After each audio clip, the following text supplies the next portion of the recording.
जी बेटा अस्सलाम वालेकुम। बेटा we are starting from the MCQ number 40। इस 40 MCQs हमने पहले किया हुआ है, बट कुछ स्टूडेंट्स ने कहा था कि सर रिपीट कर दीजिएगा, इस वजह से मैं क्वेश्चन नंबर 40 से स्टार्ट कर रहा हूँ। सो रीड करते हैं। A steel ball is released just below the surface of thick oil in a cylinder during the first few centimetres of travel. What is the acceleration of the ball? यहाँ पे बेटा एक चीज़ देखिएगा, इसका ऑप्शन करेक्ट ऑप्शन सी है, acceleration will decrease. But how acceleration will decrease, अभी इसकी बात करते हैं। So I need to draw the cylinder here. आप लोगों के सामने एक मैं सिलेंडर ड्रॉ कर रहा हूँ, सिलेंडर बना रहा हूँ। Okay, we have this shape of the cylinder. इसमें एक चीज़ देखिएगा बेटा, we filled this cylinder with the fluid, और फ्लूइड हमारे पास क्या है? ऑयल। क्वेश्चन में गिवन है बेटा, fluid is equals to oil. Oil को फ्लूइड बोलते हैं हम। ओके, अच्छा, we will drop the steel ball from the surface of layer. अब मान लो ये वाली जो ऊपर वाली जो लेयर है ना, this is the surface of oil. इस सरफेस ऑफ ऑयल के नीचे से हमने ड्रॉप करना है एक स्टील बॉल नीचे की तरफ। ओके बेटा, जैसे ही हम इस स्टील बॉल को ड्रॉप करेंगे ना, इस पे तीन फोर्सेस एक्ट करेंगी। एक होगा वेट, और बेटा वेट तो वर्टिकली डाउनवर्ड एक्ट करेगा, लेकिन इस फ्लूइड की वजह से, इस ऑयल की वजह से एक वेट के ओपोजिट एक अपथ्रस्ट फोर्स क्रिएट होगी। कौन सी वाली फोर्स वेट के ओपोजिट एक्ट करेगी? अपथ्रस्ट। हमेशा बेटा वेट के ओपोजिट इन द फ्लूइड्स एक फोर्स एक्ट करती है, और उसको हम अपथ्रस्ट बोलते हैं। अब होगा क्या, जैसे ही हम इस बॉल को ड्रॉप करेंगे, अभी बेटा ड्रॉप नहीं किया हुआ, we are about to drop this steel ball, तो इसकी स्पीड क्या है? 0 मीटर पर सेकेंड। उसके बाद पता क्या होगा, जैसे ही हम इस बॉल को ड्रॉप करेंगे, this steel ball will reach at this position. So weight is acting vertically downwards. लेकिन बेटा 0 मीटर पर सेकेंड से हो सकता है इसकी वेलोसिटी हो सकता है 1 मीटर पर सेकेंड हो। I am not sure, because हमें फ्लूइड्स का ऐसे तो नहीं पता, एक्सपेरिमेंट करना पड़ता है। लेकिन बेटा इतना मुझे पता है कि इसकी जो स्पीड है ना, वो काफ़ी कम चेंज हुई। बात क्लियर हो रही है? इसकी स्पीड काफ़ी कम इंक्रीज हुई। यहाँ तक बात क्लियर होगी? अच्छा बेटा, जैसे ही ये वाला बॉल इस पोजीशन पे पहुंचेगा ना, इस पोजीशन पे, तो एक तो वेट के ऑपोजिट एक तो अपथ्रस्ट एक्ट कर रही थी ना फ्लूइड की वजह से, और बेटा फ्लूइड्स की वजह से और अदर फ्रिक्शनल फोर्सेस की वजह से ना एक और फोर्स होती है जो अपवर्ड क्रिएट हो जाती है। इसका नाम होता है ड्रैग फोर्स। ये फ्लूइड्स की स्टोरी है, ड्रैग फोर्स। बात क्लियर होगी? So there are two forces acting in the upward direction, एक ड्रैग फोर्स है और एक अपथ्रस्ट है, और इन दोनों के opposite weight is acting in the vertical downward direction. अब यहाँ पे होगा क्या, यहाँ पे इस तरह से आप समझ सकते हो। और एक कॉन्सेप्ट और है यहाँ पे इंपॉर्टेंट, कि बेटा ये वाला जो अपथ्रस्ट और जो वेट है, जो अपथ्रस्ट और वेट है, ये दोनों through out the motion of the ball will remain constant. Upthrust और वेट जो है वो हमेशा कांस्टेंट रहता है, लेकिन हो क्या रहा है साथ साथ, जैसे ही बेटा हमने इस स्टील बॉल को 0 मीटर पर सेकेंड से ड्रॉप किया, इसकी स्पीड चेंज हुई ना, हो सकता है 1 मीटर पर सेकेंड हो गई हो, लेकिन उसके साथ ही जैसे ही स्पीड 1 मीटर पर सेकेंड हुई, उतनी देर में ये जो दोनों अपवर्ड फोर्सेस थी, इन्होंने अपना काम करना स्टार्ट कर दिया, और ये वाली दोनों फोर्सेस ने, अपवर्ड फोर्सेस ने इस वेट को बैलेंस करना स्टार्ट कर दिया। यहाँ तक बात क्लियर होगी? इसका मतलब ये हुआ, ये वाली दोनों अपवर्ड फोर्सेस ये नहीं चाह रही कि ये वाला जो स्टील बॉल है ये फास्टली ज़्यादा स्पीड चेंज करके, ज़्यादा स्पीड गेन करके नीचे आए। सपोज कर लो बॉल अब इस पोजीशन पे पहुंच गया है, यहाँ पे पता क्या होगा, इस पोजीशन पे ये वाली जो ड्रैग फोर्स है ये भी ज़्यादा हो जाएगी, and this upthrust will remain constant. लेकिन बेटा इसके ज़्यादा होने की वजह से, इस ड्रैग फोर्स के ज़्यादा होने की वजह से, ये वाली दोनों अपवर्ड फोर्सेस मिल के पता क्या करेंगी, इस स्टील बॉल के वेट को बैलेंस कर लेंगी। जैसे ये बैलेंस कर लेंगी, तो उसके बाद यहाँ पे इस पोजीशन के ऊपर this steel ball will achieve the uniform velocity और यूनिफॉर्म स्पीड।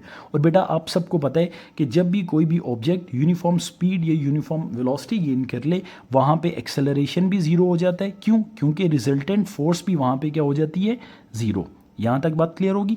और एक बात आपको पता है कि just before achieving the terminal velocity, इस पोजीशन के ऊपर जब अपवर्ड फोर्सेस एक्ट कर रही थी तो माइनर चेंज आया था किसके अंदर, वेलोसिटी के अंदर। So change in velocity per unit time क्या होता है, एक्सेलरेशन। इसका मतलब ये हुआ कि यहाँ पे एक्सेलरेशन तो है, इस पोजीशन पे एक्सेलरेशन तो है क्योंकि वेलोसिटी आपकी 0 मीटर पर सेकंड से 1 मीटर पर सेकंड हो रही है। So change in velocity per unit time acceleration होता है। तो यहाँ पे आई डोंट नो कितना एक्सेलरेशन है, लेकिन है तो सही।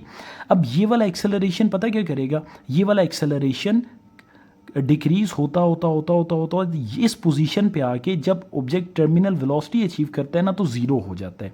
तो ओवरऑल एक्सेलरेशन की वैल्यू क्या होती जाती है, डिक्रीज। इस वजह से we selected the option C. और डिक्रीज होते होते पता क्या होता है, decreasing and it comes at 0 metre per second square. Okay, उसके बाद जनाब we have next question number 41। Hard stone hits the ground and comes to rest almost immediately as the stone hits the ground, what is the direction and the size of the force acting on the ground. बेटा इसका correct option है B, मैंने mark किया हुआ है अभी पहले से। बी ऑप्शन में लिखा हुआ है downwards and larger than the weight of the stone. अब इस बात को हमने प्रूव करना है और हमने ये बात प्रूव करनी है कि how the option number A, C and D are incorrect. इसके लिए बेटा आपको थोड़ा सा टाइम देना पड़ेगा और अटेंशन के साथ बातें समझनी पड़ेंगी। बेटा सपोज कर लो आप लोगों के पास एक स्टोन है, ये स्टोन ना रुका हुआ है, this stone is at rest. तो जब कोई भी चीज़ जनाब रेस्ट पे होती है तो पता क्या होता है, कोई भी चीज़ जब रेस्ट पे होती है तो इसका वेट तो वर्टिकली डाउनवर्ड एक्ट करता है और forces are always in pairs में एक्ट करती हैं। तो जितना वेट होगा उतना ही इस स्टोन का ऊपर नॉर्मल रिएक्शन होगा। सो जब कोई भी चीज़ रुकी हुई हो, एट रेस्ट हो, तो weight is equals to the normal reaction.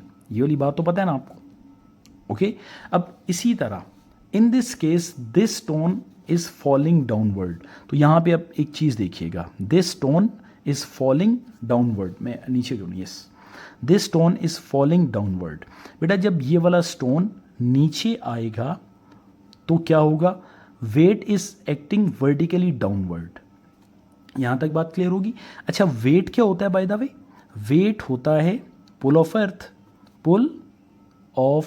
Earth on the stone. मानते हो इस बात को? वेट क्या होता है, weight is the gravitational pull of earth ना। So pull of earth on the stone, ये बात मैं आपको समझाता हूँ। फॉर एग्जाम्पल बेटा ये आपके पास एक सरफेस ऑफ अर्थ है, this is the surface of earth, जहाँ पे आपने पाँव रखे हुए हैं अभी, ठीक है, फ्लोर है, और इसको आप लेबल करोगे ऐसे सरफेस ऑफ अर्थ। और बेटा आपको एक चीज़ और भी पता है कि everything wants to go at the centre of earth. ये आपका जो है ना सी, ये सेंटर ऑफ अर्थ है, सेंटर ऑफ अर्थ। यहाँ तक बात क्लियर होगी। अच्छा, अब हो क्या रहे, this earth is pulling this stone in the downward direction, this earth is pulling the stone in the downward direction. So यहाँ पे मैंने लिखा pull of earth on the stone. So forces are always act in pairs. इसका मतलब ये हुआ इस centre of अर्थ के ऊपर मैं यहाँ पे लिख सकता हूँ pull of stone on earth. लेकिन बेटा आपको एक चीज़ पता है ना, there is huge pull of earth on the stone and there is minimum pull of stone on the earth. So stone is coming downward in the vertical direction. अब suppose करो ये वाला स्टोन इस सरफेस ऑफ अर्थ के ऊपर hit करेगा, ऐसे ही होगा ना, this stone is coming downward and this stone will hit the surface of earth because this stone wants to move at the center of earth, but center of earth पे जा तो नहीं रहा ना, रास्ते में एक सरफेस आ गई। यहाँ तक बात क्लियर होगी। अब हो गया क्या बेटा, ये वाला स्टोन जब इस सरफेस ऑफ अर्थ से स्ट्राइक करेगा, कोलाइड करेगा, तो यहाँ पे वेट तो इसका नीचे की तरफ ही एक्ट कर रहा था ना, वेट का मतलब था पुल ऑफ अर्थ, ये तो नीचे की तरफ ही था। लेकिन बेटा जब ये वाला स्टोन इस सरफेस ऑफ अर्थ को हिट करेगा तो यहाँ पे ना नॉर्मली तौर पे हिट नहीं करेगा, मतलब ये वाला स्टोन आराम से हमने रखा प्यार से इस सरफेस ऑफ अर्थ के ऊपर, यहाँ पे रुक गया, ऐसा नहीं है, ये रेस्ट पे नहीं था, इस स्टोन पे पुल ऑफ अर्थ थी। तो ये वाला स्टोन जो था स्पीड भी गेन कर रहा था और तेज़ी से नीचे आ रहा था, और ये वाला स्टोन क्वेश्चन में दिया गया कि ये हार्ड स्टोन है। So this hard stone will hit the surface of earth. जब वो हिट करेगा तो यहाँ पे पता क्या होगा, this stone will push the surface of earth. यहां तक बात क्लियर होगी। सो यहां पे होगा क्या बेटा, पुल ऑफ अर्थ की डायरेक्शन कैसी है, डाउनवर्ड्स। इस चीज को मानते हो आप? पुल ऑफ अर्थ की direction, pull of earth on the stone की डायरेक्शन क्या है, डाउनवर्ड्स, ऐसी बात है। और यहां पे हुआ पता क्या, इस स्टोन का जो एक्चुअल वेट है ना, एक्चुअल वेट वो जितना भी है, सपोज कर लो इस स्टोन का जो एक्चुअल वेट है वो W है, लेकिन W नहीं रहेगा जब ये वाला स्टोन इस सरफेस ऑफ अर्थ को हिट करेगा। तो हिट करने की वजह से एक और फोर्स क्रिएट हो जाएगी जो कि यहाँ पे पुश है। तो यहाँ पे ओवरऑल इस स्टोन का जो वेट होगा वो नॉर्मल वेट से ज़्यादा होगा। फॉर एग्जाम्पल अगर एक स्टोन यहाँ पे इस पोजीशन पे रुका हुआ था, तो सपोज कर लो इसका वेट था 100 न्यूटन। जब ये वाला स्टोन इस सरफेस ऑफ अर्थ पे हिट करेगा, हिट क्यों किया, क्योंकि इस स्टोन के ऊपर पुल ऑफ अर्थ थी। पुल ऑफ अर्थ की वजह से, वेट की वजह से this stone will strike on the surface of earth. लेकिन इस पुल की वजह से इस वेट की वजह से एक पुश क्रिएट हो गया। किसका पुश, इस बॉल का पुश। और पुश का और वेट का ये पुश भी क्रिएट हो गया इस बॉल के ऊपर, और वेट भी एक्ट कर रहा था। मतलब इस वेट की वजह से एक पुश क्रिएट हो गया, और ये वाला पुश क्या करेगा, इस सरफेस ऑफ अर्थ को काफ़ी ज़्यादा ज़ोर से हिट करेगा, नीचे की तरफ पुश करेगा। यहाँ तक बात क्लियर होगी। और इस केस में जो इस स्टोन का एक्चुअल वेट होगा वो कम होगा, जैसा कि मैंने सपोज किया 100 न्यूटन है, ड्यूरिंग द पुश इसका वेट ज़्यादा हो जाएगा। इसकी बेस्ट एग्जांपल मैं आपको बताऊं बेटा, हम अपना वेट मेजर करते हैं ना उस पर वेइंग मशीन पे, ऐसे है। आप पता क्या करते हो, आप वेइंग मशीन के ऊपर ना नॉर्मली जाके प्यार से खड़े हो जाओ इस पोजीशन पे। लेट से आपका वेट आ रहा है 80 kg, मैस आ रहा है 80 kg, तो 80 इंटू 800 न्यूटन। बात क्लियर होगी ना, मैस इंटू ग्रेविटी। आप किसी भी बेटा वेइंग मशीन के ऊपर जाके नॉर्मली खड़े हो जाओ, एट रेस्ट रुके रहो, तो आपका वेट आ जाएगा, सपोज कर लो यहाँ पे 800 न्यूटन आ रहा है। यहाँ तक बात क्लियर होगी, ओके। लेकिन अगर आप जंप करके इस वेइंग मशीन के ऊपर आओगे तो 800 नहीं आएगा, ज़्यादा आएगा। क्यों? क्योंकि जब आप जंप करते हो तो आपका एक तो वेट होता है जो directed towards the centre of earth होता है, और दूसरा एक पुश आ जाता है। पुश और वेट आपका मिल के इस सरफेस को ज़्यादा ज़ोर से पुश करते हैं। यहाँ तक बात क्लियर होगी। अगर क्लियर नहीं हुई तो बेटा एक चीज़ और, वेइंग मशीन पे जाओ, नॉर्मली जाके प्यार से उसके ऊपर खड़े हो जाओ, रुके हुए रहिएगा, अपना वेट मेजर कर लो, उसके बाद जंप करो। जंप कैसे करते हैं हम अपनी लेग्स में एनर्जी स्टोर करते हैं, और हम 1 से 2 सेकंड्स की, 5 सेकंड्स की फ्लाइट करके ठक करके वापस आके ज़मीन को हिट करते हैं। तो बेटा जब भी हम ज़मीन को हिट करते हैं ना, फ्लोर को, तो एक तो हमारा वेट होता है जो डायरेक्टेड टुवर्ड्स द सेंटर होता है, और एक और फोर्स क्रिएट हो जाती है जिसको हम पुश बोलते हैं। पुश भी साथ आ जाता है, वो दोनों मिलके एक्चुअल वेट को ज़्यादा कर देते हैं। यहाँ तक बात क्लियर है। सो इस वजह से मैंने यहाँ पे लिखा हुआ है कि as the stone hits the ground what is the direction and the size of the force acting on the ground. तो बेटा इसका मतलब ये है कि वेट की डायरेक्शन तो डाउनवर्ड होगी and larger than the weight of the stone. Yes, ये बिल्कुल ऐसे होगा। अगर स्टोन रुका होता तो उसका वेट कम होता। अगर स्टोन नीचे आ रहा है and it will hit the ground, तो हिट कब करेगा, जब इसको वेट नीचे की तरफ पुल कर रहा है, वेट इसको नीचे की तरफ पुल कर रहा है, और इस पुल के साथ यहाँ पे एक पुश भी आ जाएगा, और ये वाला स्टोन अपने एक्चुअल वेट से ज़्यादा उस सरफेस ऑफ अर्थ को पुश करेगा। ठीक है, इस वजह से बी ऑप्शन इज करेक्ट। और इसकी डायरेक्शन तो आपको पता है वेट की डाउनवर्ड ही होती है, डाउनवर्ड डायरेक्शन होगी और larger than the weight of the stone होगा। अपवर्ड्स और अपवर्ड्स दोनों ऑप्शंस इनकरेक्ट हैं, सी एंड डी। ओके, इस वजह से बेटा ए ऑप्शन क्यों इनकरेक्ट है, डाउनवर्ड डायरेक्शन है, बिल्कुल ठीक है, and equal to the weight of the stone, no, ऐसा पॉसिबल नहीं है। Now let's talk about the next question, MCQ number 42. बेटा, a cyclist travels along a hilly road without using the pedals or brakes. Air resistance and friction are negligible. Speed time graph of the cyclist is shown. At which point did he reach the bottom of the first hill? Okay. बेटा, इस question को समझने के लिए मैं यहाँ पे आपको एक चीज़ बताता हूँ।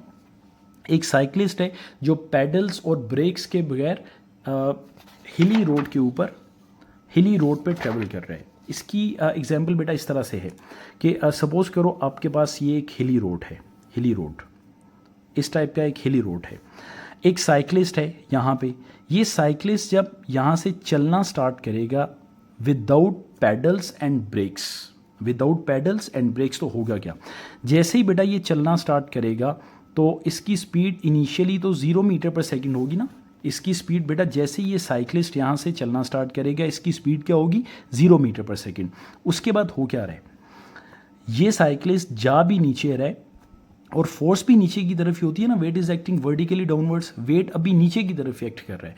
और this cyclist is going without using the pedals, without using the pedals, और क्या लिखा हुआ है, एयर रेजिस्टेंस एंड फ्रिक्शन। बेटा फ्रिक्शन भी नेग्लिजिबल है, एयर रेजिस्टेंस भी नेग्लिजिबल है। And this cyclist is going along a hilly road without using the pedals and brakes. इसका मतलब ये है जब ये साइकिलिस्ट इस पोजीशन पे रुका हुआ था, जब इसकी स्पीड 0 मीटर पर सेकेंड थी, जब ये हिली रोड पे विदाउट यूजिंग द पैडल्स नीचे जा रहा है और फ्रिक्शन भी नहीं है और एयर रेजिस्टेंस भी नहीं है, there is no opposing force, तो होगा क्या। अगर आप इसका स्पीड टाइम ग्राफ ड्रॉ करो, यहाँ पे टाइम है, यहाँ पे आपके पास स्पीड है। इनिशियली जब साइकिलिस्ट ने चलना स्टार्ट करना था, राइड अपनी स्टार्ट करनी थी, तो उसकी स्पीड भी क्या होगी, 0 मीटर पर सेकेंड, और टाइम भी कितना होगा, 0 मीटर पर सेकेंड। उसके बाद क्या होगा, when there is no opposing force, when there is no friction, when there is no friction and when there is no friction plus air resistance, दोनों चीज़ें नहीं हैं, तो हो क्या रहे, इट्स स्पीड विल इंक्रीज, इसकी स्पीड इंक्रीज करेगी। और कैसे इंक्रीज करेगी, आपको पता है ना, जब कोई भी एयर रेजिस्टेंस नहीं होती, कोई भी फ्रिक्शनल फोर्स नहीं होती, कोई भी ड्रैग फोर्स नहीं होती, सो स्पीड आपकी इंक्रीज करती है, बल्कि आपकी स्पीड इंक्रीज करती है 10 metre per second in every second. तो यूनिफॉर्म इंक्रीज आता है किसमें, स्पीड के अंदर। तो आपका ग्राफ एक तो ओरिजिन से स्टार्ट होगा और ओरिजिन से स्टार्ट होकर आपकी स्पीड क्या करेगी, यूनिफॉर्मली इंक्रीज करेगी। यहाँ तक बात क्लियर होगी हिली रोड के ऊपर। और एक बात बेटा, इस पोजीशन पे आपकी स्पीड थी स्टार्टिंग पोजीशन पे 0 मीटर पर सेकेंड, नीचे आता जा रहा है, स्पीड ज़्यादा हो रही है, स्पीड ज़्यादा हो रही है, स्पीड ज़्यादा हो रही है, और ये वाला जो पॉइंट है ना, ये आपका है टॉप ऑफ हिल, ये टॉप ऑफ हिल है, and this is called bottom of hill, bottom of hill. और बॉटम तक आते आते, टॉप से बेटा बॉटम तक आते आते उसकी स्पीड क्या हो जाएगी, इंक्रीज, स्पीड क्या हो जाएगी उसकी, इंक्रीज। यहाँ तक बात क्लियर होगी। सो अब आप ऑप्शंस देखो, आपके पास स्पीड टाइम ग्राफ गिवन है बेटा, ग्राफ आपका ओरिजिन से स्टार्ट हुआ, स्लाइटली स्पीड इंक्रीज हुई, उसके बाद स्पीड आपकी क्या हो गई, कांस्टेंट। कांस्टेंट स्पीड तब होती जब रोड हॉरिजॉन्टल होता, या कोई अपोजिंग फोर्स होती, या कोई एयर रेजिस्टेंस होती, ऐसा तो नहीं रहा। उसके बाद क्या हुआ, आपकी स्पीड और ज़्यादा होगी, और ज़्यादा होगी, और ज़्यादा होगी, और आपकी स्पीड मैक्सिमम किस पोजीशन पे होगी, at the bottom of the hill, at the bottom of the hill. So यहाँ पे B option is the best answer. Okay, उसके बाद जनाब नेक्स्ट एमसीक्यू है, MCQ number 43, a student drops a table tennis ball in air. बेटा ये वाला MCQ हमने किया हुआ है, आई थिंक एमसीक्यू नंबर 18 जो है ना, वो ये सेम है, ये रिपीट हुआ हुआ है question. Now let's talk about the next question, MCQ number 44। बेटा ये वाला जो एमसीक्यू नंबर 43 था, ये हमने किया हुआ है पहले पिछली वीडियो के अंदर, इसका ये आई थिंक 18th एमसीक्यू है, आप चेक कर सकते हो, राइट। उसके बाद let's talk about the next MCQ, MCQ number 44। A coin falls through the air from rest and eventually reach a terminal or constant speed, two forces P and Q act on the coin. Okay, अब ये वाला MCQ भी हम understand करते हैं जनाब। इसके लिए होगा पता क्या, कि आपके पास एक कॉइन है, एक कॉइन, इस कॉइन के ऊपर दो फोर्सेस एक्ट कर रही हैं, इस कॉइन के ऊपर दो फोर्सेस जो हैं वो एक्ट कर रही हैं। जो बेटा क्यू फोर्स है ना, ये तो वर्टिकल डाउनवर्ड फोर्स है ना, ये तो वेट होगा, और हमने इस कॉइन को एयर के अंदर ड्रॉप किया है। इसका मतलब ये है हमने इस कॉइन को अगर एयर के अंदर ड्रॉप किया है तो ऑपोजिट टू द वेट यहाँ पे एयर रेजिस्टेंस भी एक्ट करेगी। और अगर अभी ये वाला कॉइन रेस्ट पे है तो इसकी स्पीड यहाँ पे क्या है, 0 मीटर पर सेकेंड। यहाँ तक बात क्लियर होगी। उसके बाद क्या होगा, और बेटा ये वाली एयर रेजिस्टेंस आपके पास P है और ये वाला वेट आपके पास Q है। अच्छा, अब बेटा सबसे पहली बात, अगर तो ऑब्जेक्ट रुका हुआ है, उसकी स्पीड 0 है, तो एयर रेजिस्टेंस भी आपके पास कितनी होगी, 0, because speed is directly proportional to air resistance. यहाँ तक बात क्लियर होगी। जैसे ही हम इस स्टोन को या इस कॉइन को ड्रॉप करते हैं इन एयर, तो यहाँ पे बेटा इसका वेट तो सेम रहेगा। फॉर एग्जांपल इसका वेट है आपके पास 10 न्यूटन। बेटा सपोज कर रहा हूँ इस कॉइन का वेट है आपके पास 10 न्यूटन। अच्छा, अब हमने इसको इस पोजीशन से ड्रॉप कर दिया हुआ है, तो एयर रेजिस्टेंस तो एक्ट करेगी ना इस पर। एयर रेजिस्टेंस क्यों एक्ट करेगी, because when we drop this coin तो हमारी स्पीड पहले 0 मीटर पर सेकेंड थी, फिर हमारी स्पीड होगी लेट्स से यहाँ पे आके 5 मीटर पर सेकेंड। इसका मतलब है स्पीड इंक्रीज हुई तो air resistance will increase. Air resistance होगी लेट्स से आपके पास यहाँ पे 2 न्यूटन। बेटा अब इन दोनों की रिजल्टेंट फोर्स कैलकुलेट करो। रिजल्टेंट फोर्स आपके पास पता कितनी आएगी यहाँ पे, 8 न्यूटन डाउनवर्ड्स। यहाँ तक बात क्लियर है। उसके बाद होगा क्या, this coin will gain the speed. Weight तो इसका थ्रू द मोशन सेम रहेगा 10 न्यूटन। एयर रेजिस्टेंस बेटा हो जाएगी यहाँ पे, लेट्स से एयर रेजिस्टेंस होगी यहाँ पे 4 न्यूटन, और स्पीड भी आपकी इंक्रीज होगी। स्पीड आपकी 5 मीटर पर सेकेंड से 10 मीटर पर सेकेंड होगी, और स्पीड के इंक्रीज होने की वजह से एयर रेजिस्टेंस भी ज़्यादा हो गई। अब रिजल्टेंट फोर्स कितनी आएगी आपके पास, 6 न्यूटन डाउनवर्ड्स। यहाँ तक बात क्लियर होगी। उसके बाद बेटा डायरेक्टली आप एक चीज़ सोचो, आपका स्टोन नीचे आता जा रहा है, वेट कितना है 10 न्यूटन, एयर रेजिस्टेंस और ज़्यादा हो गई। स्पीड को हम करते हैं 10 मीटर पर सेकेंड से 20 मीटर पर सेकेंड। स्पीड को हम क्या करते हैं, डबल। स्पीड को अगर हम डबल करेंगे तो एयर रेजिस्टेंस विल ऑल्सो भी डबल। तो एयर रेजिस्टेंस आपके पास 4 न्यूटन से 8 न्यूटन हो जाएगी। और बेटा रिजल्टेंट फोर्स कितनी होगी, रिजल्टेंट फोर्स आ जाएगी आपके पास 10 में से 8 को माइनस कर दो, यू विल गेट 2 न्यूटन। सो इस पोजीशन से ऑब्जेक्ट 2 न्यूटन रिजल्टेंट फोर्स से नीचे फॉल करेगा। अच्छा, इसी तरह अब आप एक चीज़ देखो, यहाँ पे इस पोजीशन पे वेट तो इसका बेटा सेम ही रहेगा जो कि 10 न्यूटन है, और एयर रेजिस्टेंस यहाँ पे और इंक्रीज हो जाएगी। और एयर रेजिस्टेंस क्यों ज़्यादा होती है, क्योंकि स्पीड ज़्यादा हो रही है। लेट्स से यहाँ पे स्पीड आपकी 20 मीटर पर सेकेंड से 25 मीटर पर सेकेंड हुई, और एयर रेजिस्टेंस आपकी 8 न्यूटन से 10 न्यूटन हो गई। इस पोजीशन के अंदर अब बेटा इस पोजीशन पे अब आप लोग देखो कि रिजल्टेंट फोर्स कितनी एक्ट करेगी, यहाँ पे 0 न्यूटन। इसका मतलब ये हुआ इस पोजीशन से इस पोजीशन के बाद ऑब्जेक्ट आपका नीचे तो जाएगा, बट कैसे नीचे जाएगा, विद द टर्मिनल वेलोसिटी। आपको पता है ना, when air resistance is equals to weight then object achieves the terminal velocity. Terminal velocity का मतलब होता है यूनिफॉर्म वेलोसिटी, और यूनिफॉर्म वेलोसिटी का मतलब होता है कि रिजल्टेंट फोर्स 0 और जनाब आपका एक्सेलरेशन भी क्या होता है यहाँ पे 0। अच्छा, अब प्रॉब्लम ये थी कि बेटा स्पीड ज़्यादा होती गई, एयर रेजिस्टेंस ज़्यादा होती गई, स्पीड ज़्यादा तो एयर रेजिस्टेंस ज़्यादा। यहाँ तक बात क्लियर है। लेकिन बेटा इसके साथ ही आप रिजल्टेंट फोर्स का रिलेशन तो देखो, बेटा स्पीड ज़्यादा तो एयर रेजिस्टेंस भी क्या है, ज़्यादा। स्पीड ज़्यादा तो एयर रेजिस्टेंस भी क्या हो रही है, ज़्यादा। लेकिन एयर रेजिस्टेंस के ज़्यादा होने की वजह से your resultant force is decreasing. यहाँ तक बात क्लियर होगी। सो अब इस क्वेश्चन पे आ जाओ। यहाँ पे आपके पास एयर रेजिस्टेंस थी जो कि ज़्यादा हो रही थी, वेट तो आपका सेम ही रहता है ना थ्रू द मोशन, तो एयर रेजिस्टेंस के ज़्यादा होने की वजह से रिजल्टेंट फोर्स इज डिक्रीजिंग। यहाँ तक बात क्लियर है। अब आप ऑप्शंस रीड कर लो।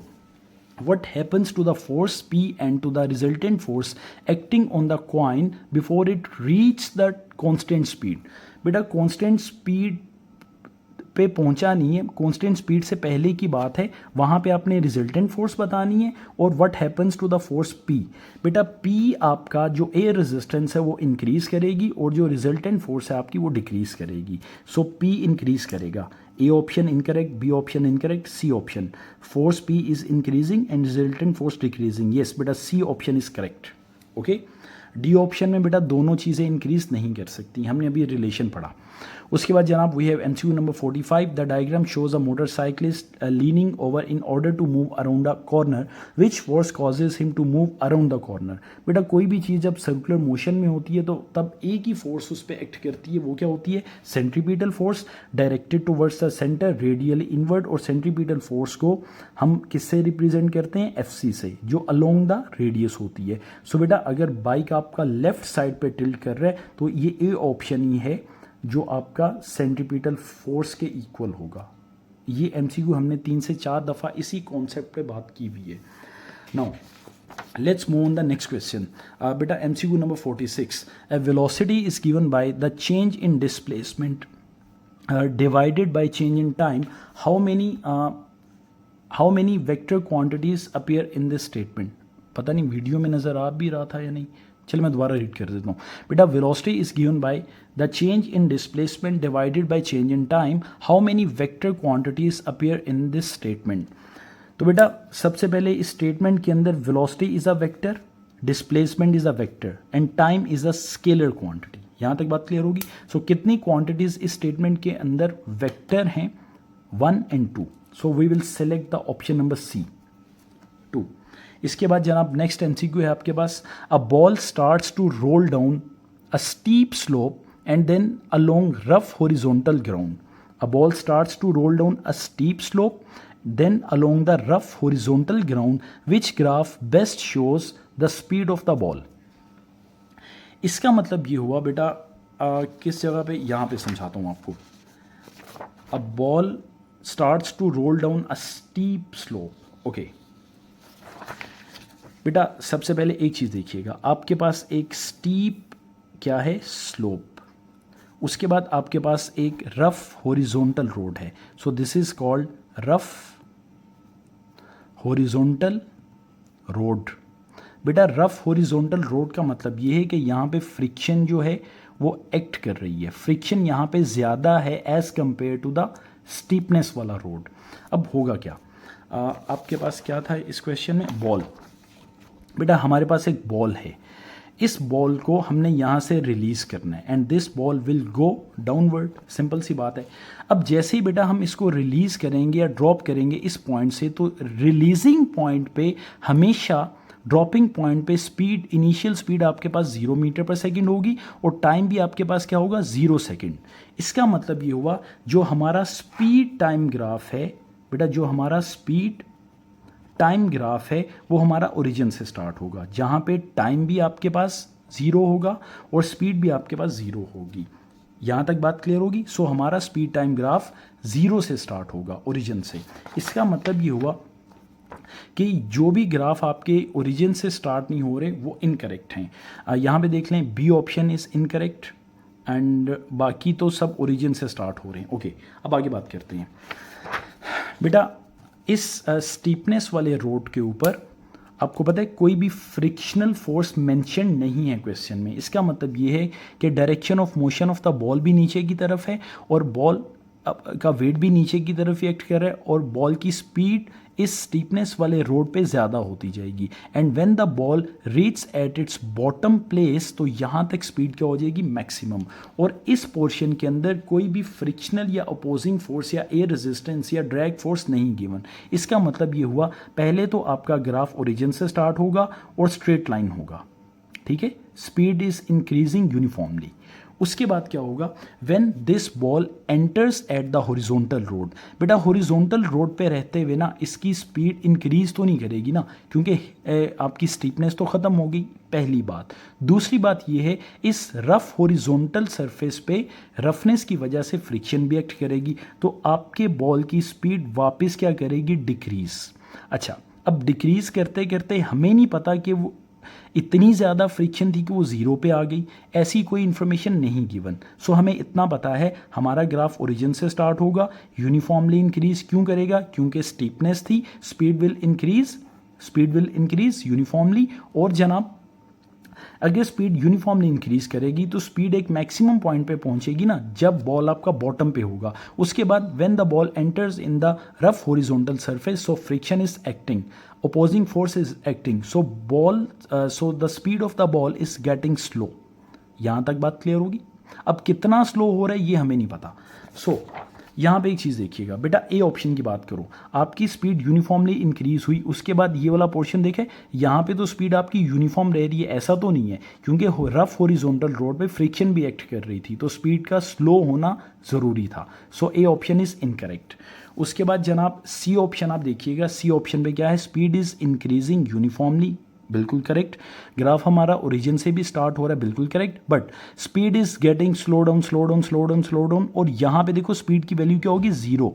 लेकिन हमें क्वेश्चन के अंदर ये नहीं बताया गया कि बॉल जो है वो रेस्ट पे आ जाता है। सो ये ऑप्शन भी इनकरेक्ट है। So we have the D option. D option के अंदर क्या है, over graph is starting from the origin, speed is increasing uniformly at the steepness वाला रोड। उसके बाद क्या होता है, speed is getting slow down at the rough horizontal road.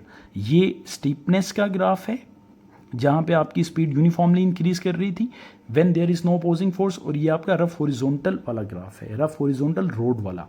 So D option is correct.